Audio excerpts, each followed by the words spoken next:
Hello everyone, I'm really glad you're here. Tonight, I want to help you let go of the day and ease into rest. I know many of you use these videos to fall asleep, and it means a lot to be part of your nightly routine. So, if you haven't already, take a moment to like the video and subscribe. It truly helps. Now, settle in, close your eyes, and let's begin. The woman in the window a few years ago. Something eerie unfolded during a night I spent with my best friend. I was only 15 at the time, and that evening I had decided to sleep over at his house. After binging on a stack of scary movies, we were restless and wide awake, caught in that strange energy that comes from both fear and excitement. Not far from my friend's house stood a block of long-abandoned homes, scheduled for demolition in 2 days.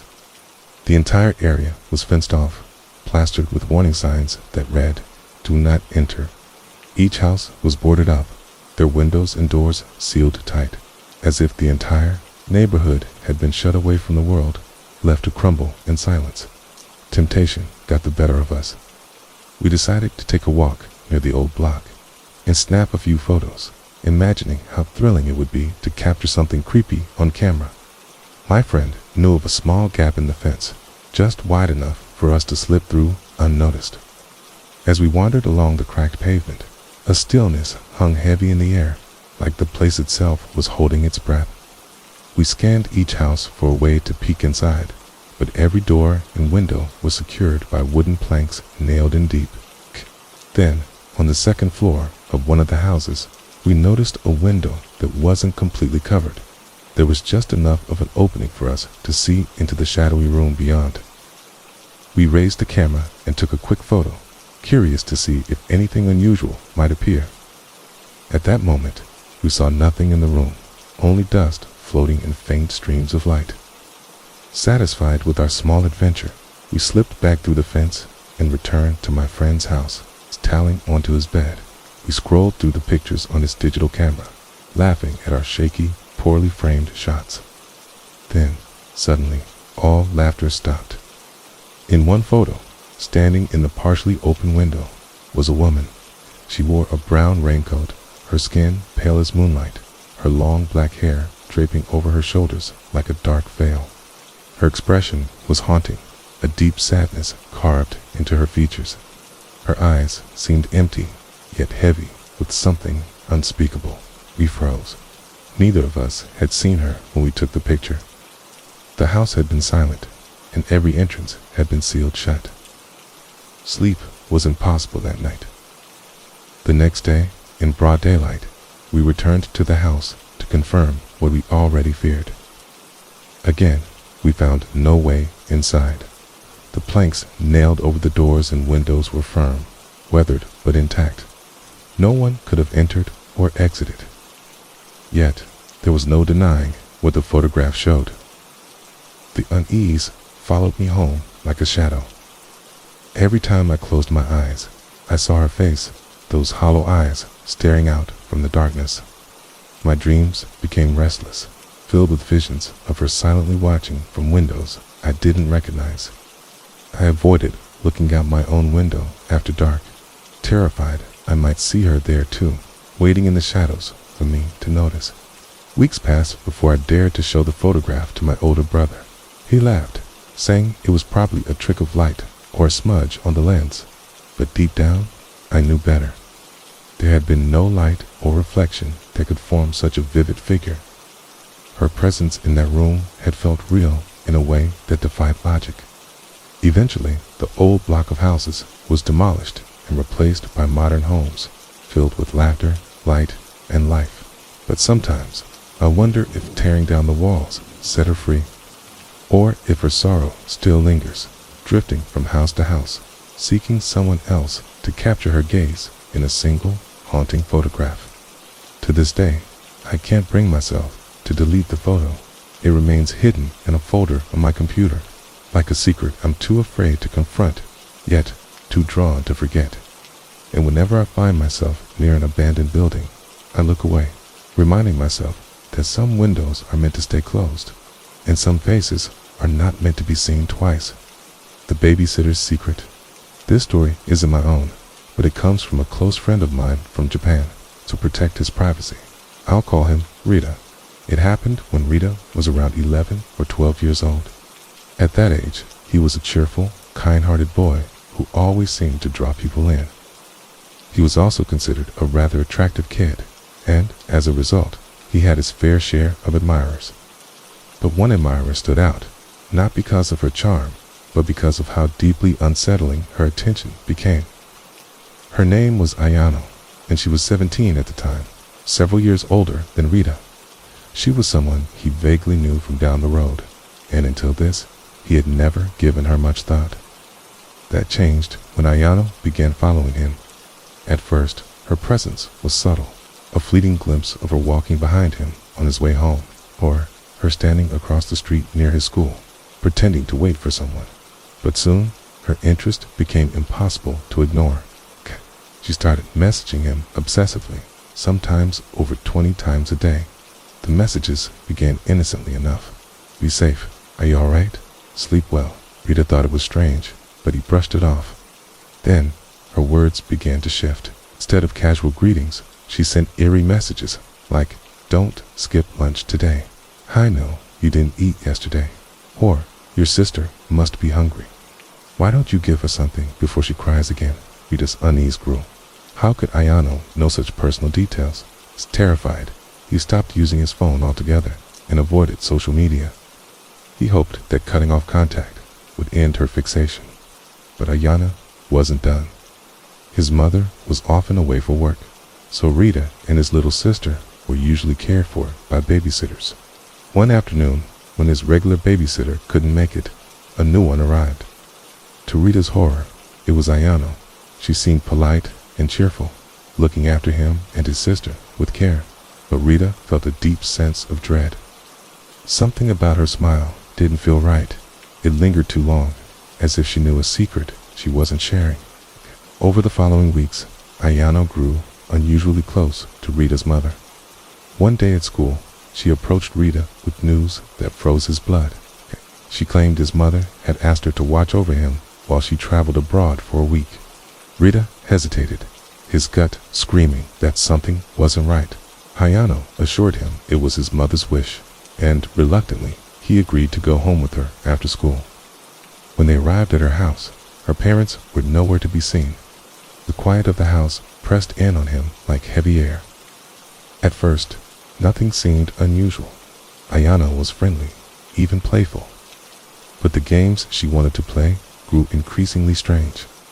She insisted on acting out pretend family scenarios, calling herself the wife and Rita the husband. Then came games like Cops and Robbers or Scared Yet, where she would blindfold him and leave him alone in a silent room for what felt like hours. Rita was beginning to lose track of time. By the 5th day, he felt like a prisoner. One evening, Ayano left for a part-time job, locking the doors behind her. Rita sat frozen in front of the television, his mind churning with thoughts of escape as he mindlessly flipped through channels. A news report caught his attention. It was about a missing child. The photo on the screen was his own. His heart thudded wildly as he reached for the phone to call the number on the screen. But before he could act, the TV clicked off. Behind him stood Ayano, remote in hand, her face an unreadable mask. Panic surged through Rita's body. He bolted from the couch, screaming and crying, as Ayano lunged to grab him. By sheer luck, he wriggled free from her grasp and managed to wrench open a window. Desperate, he cried for help into the night air. His cries were answered when a couple walking nearby heard his screams and called the police.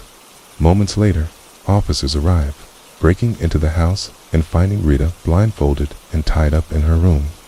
Ayano was arrested that night, but because Rita was still a minor, he never learned what became of her. He only remembers the overwhelming relief of his mother's embrace as she arrived in the image of Ayano being led away in handcuffs.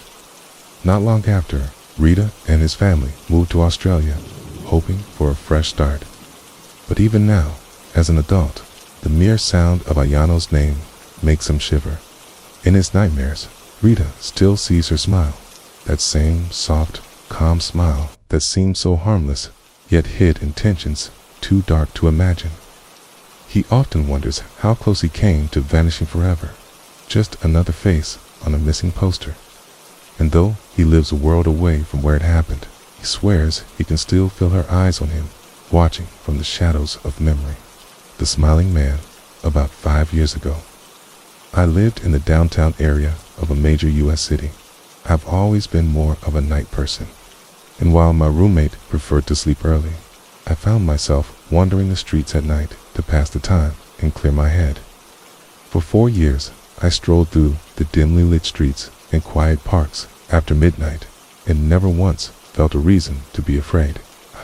The city, though large and bustling during the day, seemed peaceful under the cover of night. Even the occasional figures I passed, drug dealers, insomniacs, night shift workers, were polite and kept to themselves. But one night, everything changed. It was a Wednesday in the early hours of the morning, somewhere between 1 and 2 a.m. The streets were unusually empty, even for a weekday night. I walked near a park that was regularly patrolled by police, a place I felt safe enough to let my mind wander. The air was still, the traffic sparse, and not a single person walked past. Taking a short side street to loop back toward my apartment, I first noticed him at the far end of the road. There was a man, tall, lanky, and graceful, dancing. It was an odd dance, one that reminded me of a waltz, yet slower and somehow deliberate. He glided forward with careful steps, finishing each little sequence with an exaggerated stride. At first, I thought he was probably drunk, and I moved closer to the edge of the sidewalk to give him space to pass. But as he approached, something about his movements felt unnatural. His body swayed with eerie precision, his long limbs moving like a marionette pulled by invisible strings. As he drew nearer, I could finally see his face under the dim glow of a street lamp. His eyes were wide and wild, tilted slightly upward as if staring at the sky. But what struck me most was his mouth, a grotesquely wide grin stretched across his face, frozen as though it had been painted on. Between his wild eyes and that unsettling smile, I felt a knot of unease twist in my stomach. Instinct told me to cross the street. I glanced away briefly to check for cars as I moved across to the other side.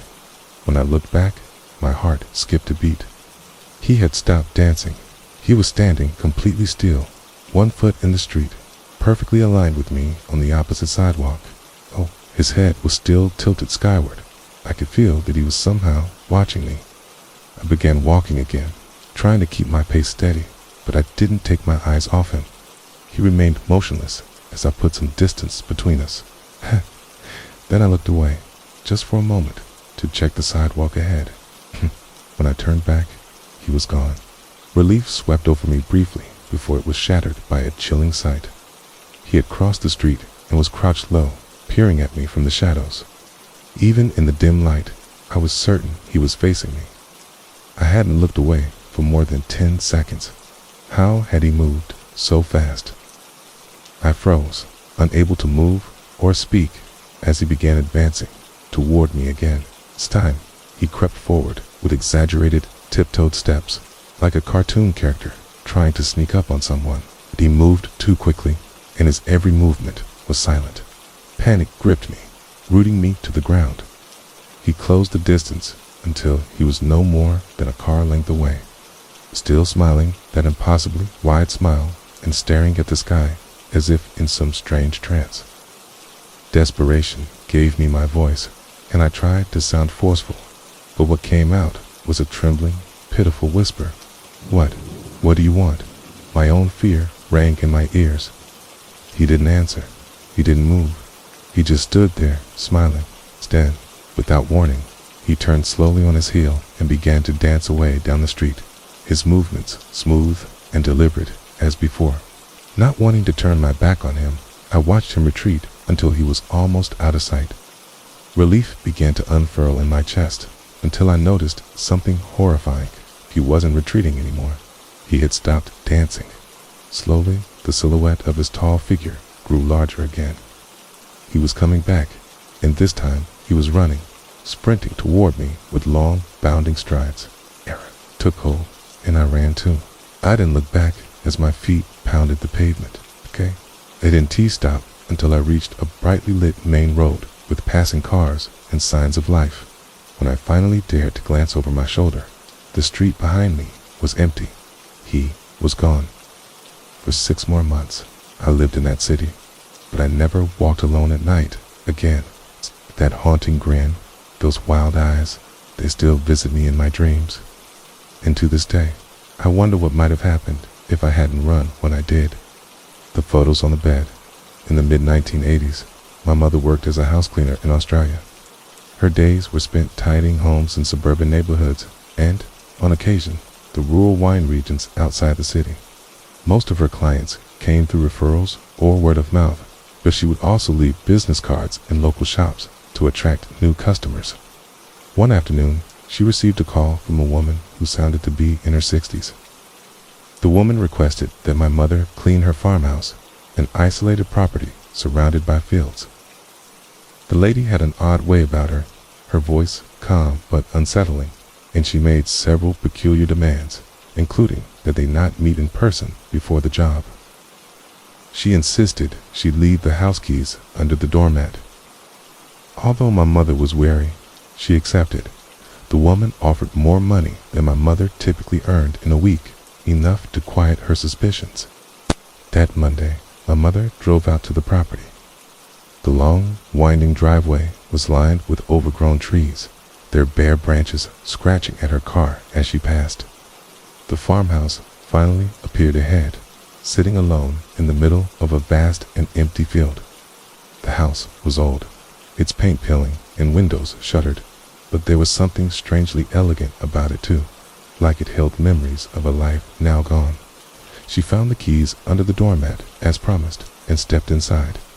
The air smelled stale, like wood and dust. As she moved from room to room, cleaning and dusting, an odd feeling settled over her. The house was too quiet. Even the creaks of the floorboards seemed muted. About an hour into her work, she heard the faint sound of a door closing. She froze. The woman had assured her that no one would be there that day, and she hadn't seen any cars outside besides her own. For several minutes, my mother stood in the kitchen, straining to hear any further sounds. Nothing came. She tried to reassure herself. Maybe the wind had blown a door shut. After a few deep breaths, she continued her cleaning. There were only 2 rooms left, both bedrooms at the end of a narrow hallway, with each step down the hall. Her unease grew, but she pressed on, determined to finish quickly and leave. She entered the first bedroom, which was mostly bare, except for a bed and a few pieces of old furniture. On the bed, she noticed a stack of black and white photographs scattered haphazardly across the quilt. Faint. She thought nothing of it, perhaps family photos, but as she approached, her stomach turned cold. The photos weren't of random people, they were of her. In each picture, she could see herself in various moments of her life, cleaning houses, gardening at home, walking her children to school. Some shots were taken from across the street, others through windows or over fences. The realization that someone had been watching her, following her, froze her in place. The photos looked recent. Whoever had taken them had been close. Her hands trembled as she reached for the house phone and dialed the police. She gave them the address and explained everything in a low, shaky voice. Hanging up, she grabbed her bag and fled the house, speeding down the long driveway until the farmhouse was no longer in sight. She parked at the end of the road, heart racing as she waited for the authorities to arrive. The woman who had hired my mother was investigated, but nothing came of it. She claimed the house had been broken into and that she hadn't placed the photos there. The police, lacking evidence, eventually stopped pursuing the case. For my mother, however, the sense of being watched never truly left. 4 months later, our family moved to a different town. My mother never again worked in houses so far from the city. To this day, she still shudders when recounting the story. She wonders what would have happened if she had finished cleaning what she might have found in the second bedroom, or if the sound she'd heard earlier had been someone leaving, or worse, someone waiting for her to discover the photos before they revealed themselves. Sometimes, when she thinks about that farmhouse, she wonders whether it still stands, its dusty rooms holding more secrets and memories than anyone realizes. She has never returned to find out, and neither would I. The man under the bed. It was only a year and a half ago when this happened. I was 22 years old and had just moved into my first apartment.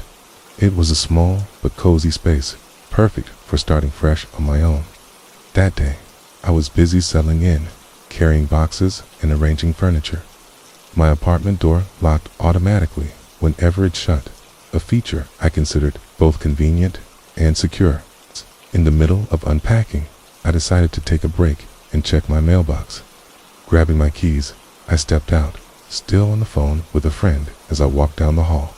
When I returned a few minutes later, I tossed the mail onto the bed and sat down, chatting absent-mindedly as I sorted through the envelopes. My phone slipped from my hand and tumbled onto the floor, disappearing under the bed. Sighing, I got down on my stomach to reach for it, when I saw something that froze me to the core.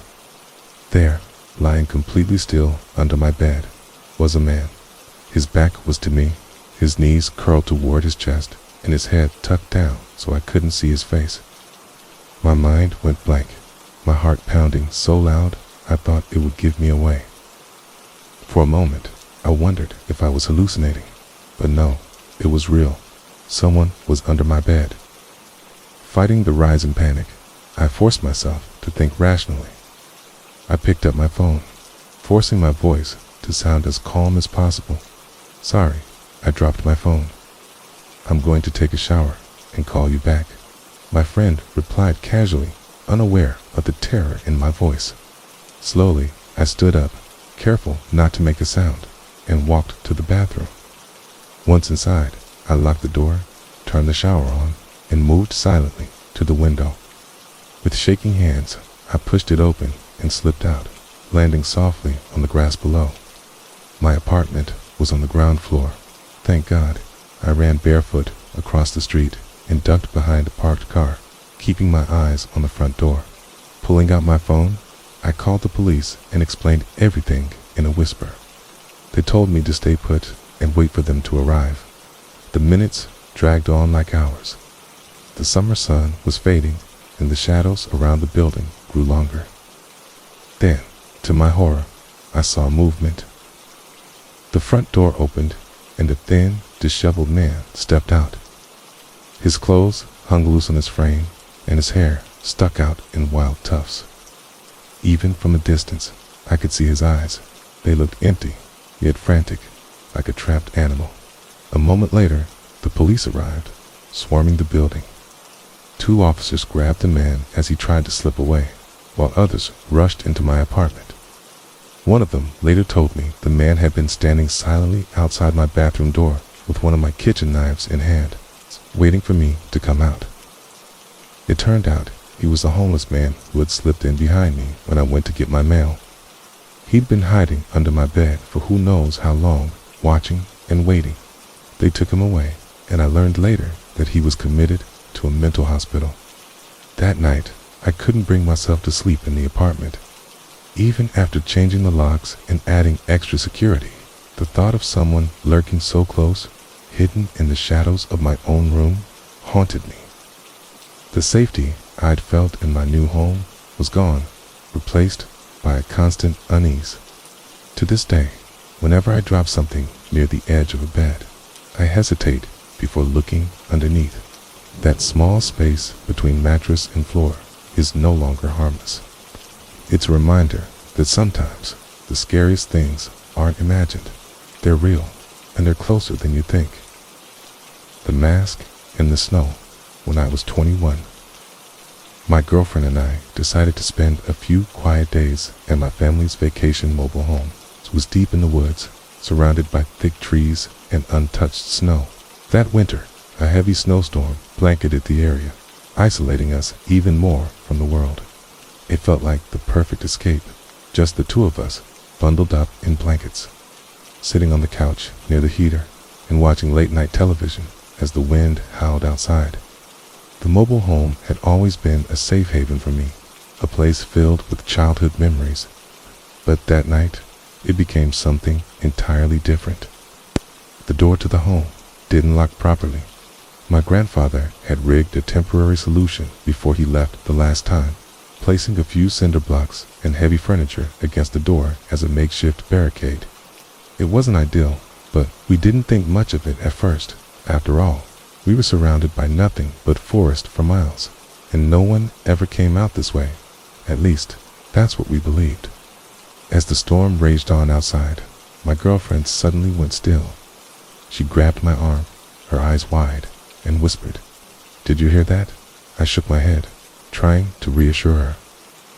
"It's probably just the wind," I said softly, though I felt a flicker of unease deep in my stomach.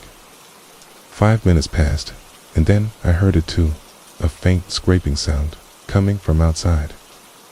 I muted the television, and the sound became clearer. It wasn't the wind.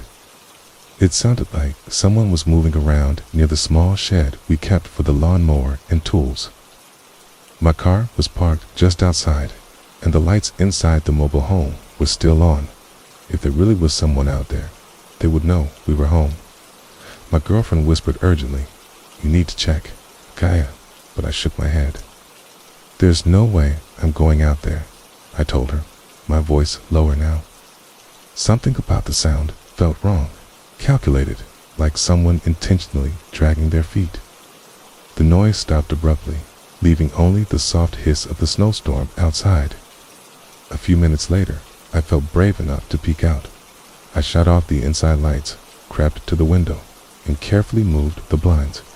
It was too dark to see much, so I flipped on the porch light. That's when I noticed them.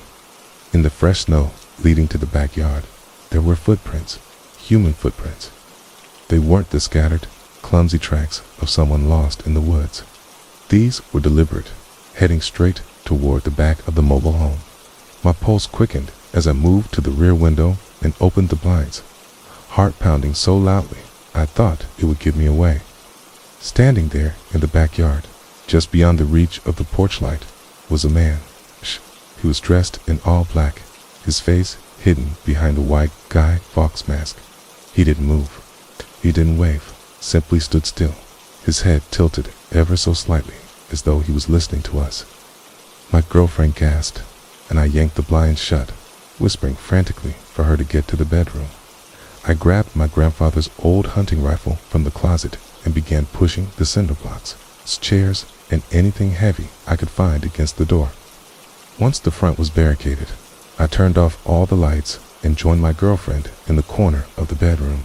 We sat there in the darkness, clutching each other, listening.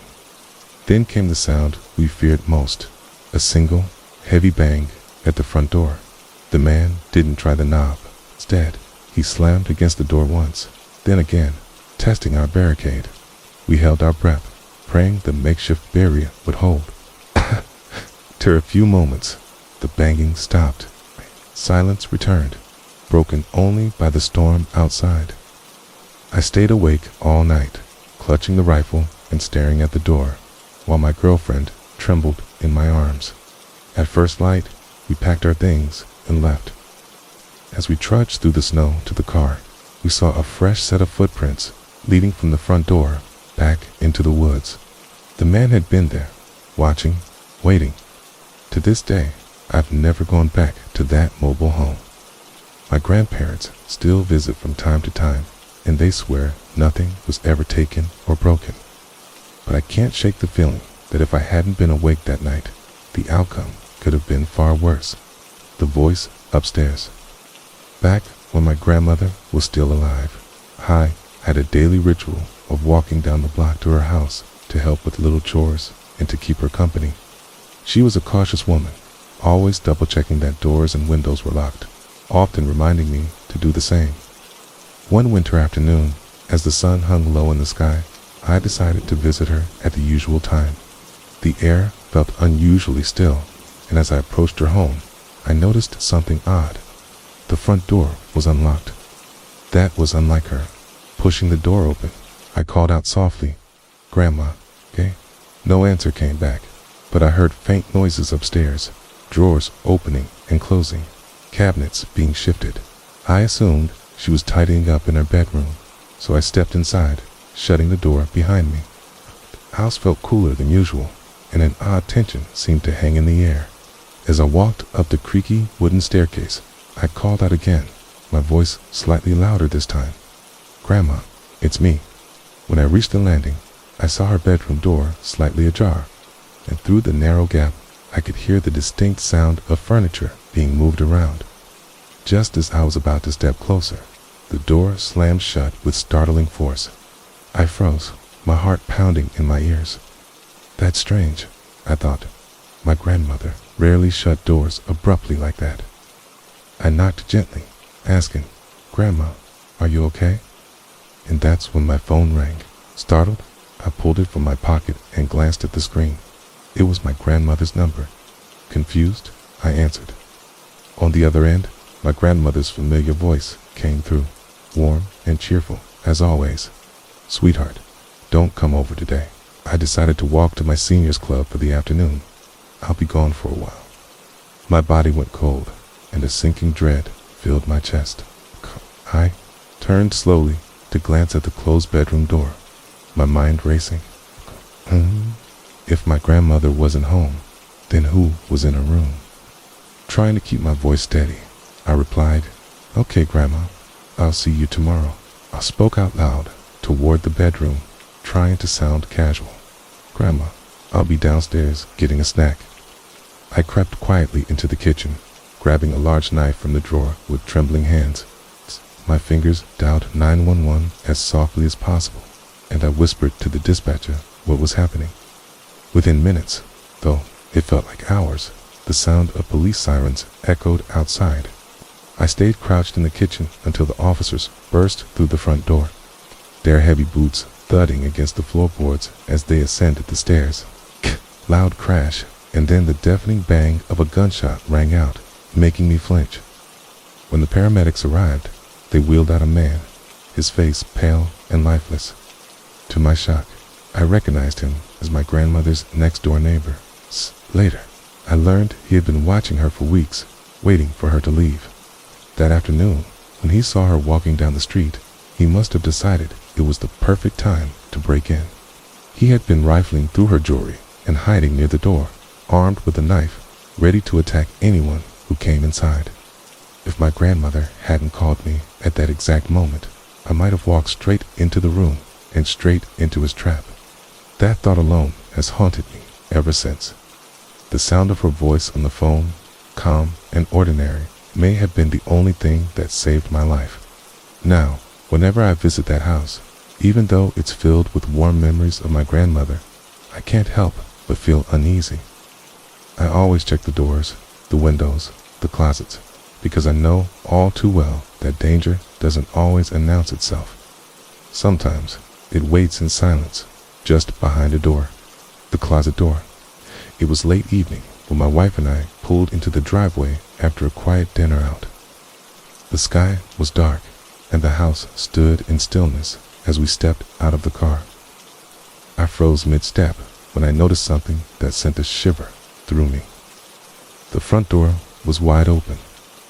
My wife stopped behind me, her eyes widening, and she whispered, "Did you leave it like that?" I shook my head. I was sure, absolutely sure, I had locked the door when we left earlier. I told her to stay outside as I cautiously entered the house. My heart thudded in my chest as I climbed the stairs to our bedroom, where I kept a shotgun hidden for emergencies. Gripping the weapon tightly, I began checking every room, scanning each corner for any signs of an intruder.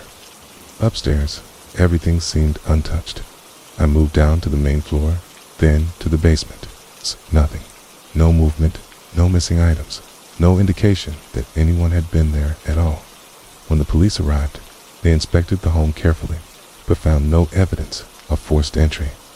They asked if we were certain we had shut the door, and though I hesitated for a moment, my wife insisted she'd seen me lock it. They left us with reassurances that if someone had broken in, They were long gone. Still, unease settled in my stomach like a stone. That night, I tried to comfort my wife as we lay in bed, but she kept tossing and turning, whispering that she didn't feel safe in the house. I wrapped my arm around her and promised we'd be okay. Eventually, I drifted into an uneasy sleep, though my mind remained alert, listening for the faintest sound. Sometime in the middle of the night, I was jolted awake by the piercing scream of my wife. I shot upright, my eyes darting around the room, to find her staring intently at the closet door across from the bed. Her hand clutched my arm with a grip so tight it hurt. "Kay." Following her gaze, I saw the door slowly creaking open. "Kay." For a split second, a pale face with hollow eyes and wild hair peeked out from the darkness of the closet. "Kay." Disappeared in an instant as the door slammed shut. "Kay." My body moved on instinct. I grabbed the shotgun and loaded it in one fluid motion, the click of the shell echoing in the tense silence. "Come out," I yelled, my voice trembling but forceful. The closet door swung open, but instead of surrendering, the man burst from the shadows and sprinted for the stairs. I aimed the shotgun but hesitated, my finger hovering over the trigger. In those brief seconds, he made it to the front door, threw it open, and vanished into the night. The police were called again, but they never found him. No fingerprints, no signs of forced entry. It was as if he had appeared from nowhere and slipped back into the darkness. They filed a report and told us to secure the house, but in the back of my mind, I couldn't shake the thought. He had been there all along, watching, waiting. I keep thinking about what might have happened if my wife had Ann T. woken up when she did. Would we have survived if he decided to attack while we slept?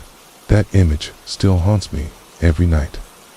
The open closet door, the pale face, the silence before chaos. Now, every night before bed, I check every door, every lock, every closet. But no matter how many times I check, I can't shake the feeling that the true horror isn't in what you see. It's in what hides in plain sight, waiting for you to look away. The eyes in the vent. About a year ago, while still living with my parents, I began noticing strange things happening in my bedroom. At first, they were small and easy to dismiss, the kind of things you brush off when you're tired. One night, as I lay awake reflecting on the day, I heard the faint creak of my closet door. My heart skipped, but I told myself I must not have shut it properly. Curious and a little uneasy, I got out of bed to check. The door stood open just a crack. I pushed it shut and tugged gently on the handle to make sure it latched this time. Satisfied, I returned to bed, though my eyes kept flicking back to the closet. Minutes later, as sleep finally began to creep in, I heard a soft, rattling noise above me. It was coming from the ceiling vent. I froze, staring up into the darkness, trying to convince myself it was nothing, just the heating system settling, or perhaps an animal outside on the roof. But the sound didn't feel right. It was slow and deliberate, like something was moving through the ducts. The noise eventually stopped, and though uneasy, I drifted into sleep. The next morning, I mentioned the sounds to my father at breakfast. He brushed it off, telling me it was probably just the house settling or a loose vent cover. I tried to believe him, but deep down, I wasn't so sure. The following night, I stayed up late, scrolling on my phone. Just as I was about to set it down, the closet door creaked again. I sat up straight, heart thudding. I knew I'd shut it this time. I stared at the door for what felt like hours, but nothing happened. Finally, I climbed out of bed, turned on the light, and checked the closet thoroughly. It was empty, as expected. I shut the door firmly and told myself it must be a faulty latch. But later that night, the rattling in the vent returned. This time, it was louder, slow, dragging sounds that sent a chill down my spine. My eyes stayed glued to the vent until the sounds stopped. I barely slept at all, convinced now that something wasn't right. By the third night, I was determined to catch whatever was happening. I kept the lights off and waited in bed, forcing myself to stay awake. Hours passed in silence until, just past midnight, the closet door creaked open again. My breath caught in my throat, and then I heard it, the faintest sound of something shifting in the vent. Slowly, I reached for my bedside lamp and flicked it on. What I saw made my blood run cold. Two wide, unblinking eyes stared back at me from the darkness of the vent. For a moment, I couldn't move or breathe. The eyes didn't flinch or blink. They just watched me, let out a scream so loud it brought my parents running into the room. When I frantically told them what I saw, they checked the vent but found nothing. My father tried to calm me down, insisting I must have imagined it. He even joked about me staying up too late, but I knew it wasn't my imagination. Those eyes were real. To this day, I avoid looking at vents. Even now, as I write this, I can feel the weight of that gaze on me, unblinking, waiting for the moment I let my guard down. Maybe it was all in my head, or maybe something was watching, hidden, just out of sight. It's a thing in the lake. I live in the Poconos with my wife and 2 young children. Behind our house, about a quarter mile through the woods, there's a small, peaceful lake. It's become a favorite place for us to visit in the summer, our own little private retreat. The kids love splashing in the shallow water, and my wife and I often bring chairs to sit in the sand, watching the sunset as they play. But after what happened last week, I don't think I'll ever let my children go near that lake again. It was a Saturday, and the weather was perfect. We packed a small cooler, grabbed towels, and made our way down the narrow trail that led to the lake. The air was warm and fragrant with the scent of pine, and the faint rustle of leaves overhead made it feel almost magical. By the time we arrived, the kids were already begging to get in the water. My wife and I set up our chairs a few feet from the shoreline, enjoying the golden glow of late afternoon as the kids waded out, giggling and splashing each other. For nearly 2 hours, everything felt idyllic. The kids dug in the sand, chased tiny fish near the shallows, and played games with sticks and pebbles. As the sun began its slow descent, my wife sighed contentedly and said she'd head home first to start dinner. I told her I'd stay a little longer and keep an eye on the kids. She smiled, kissed my cheek, and started back along the wooded path. Not long after she left, I noticed the kids venturing a little too far from shore. The water was deeper where they were, and though they were good swimmers for their age, they were still only 6 and 8 years old. I stood up, cupped my hands around my mouth, and called for them to come closer. They didn't seem to hear me as I stepped closer to the water's edge to call again. Something caught my eye. Out in the deeper part of the lake, a dark, round shape broke the surface, sending out ripples in every direction. At first, I thought it was just a floating log or debris, but then it moved, slowly and deliberately, toward my children. Panic surged through me. I splashed into the water, yelling for the kids to swim back immediately. They saw the urgency in my face. They obeyed, paddling frantically toward me. I reached them just as the dark shape disappeared beneath the surface. Grabbing them both, I pulled them to shore, my heart pounding. Once on dry land, I turned back to the water. The surface was calm again, the ripples fading as if nothing had been there at all. My kids were confused, asking why I had been so scared. I didn't know how to explain, so I forced a smile and told them it was time to head home. As we walked back through the trees, I couldn't shake the image of that shape. How it had moved with purpose, how it seemed to know where my children were.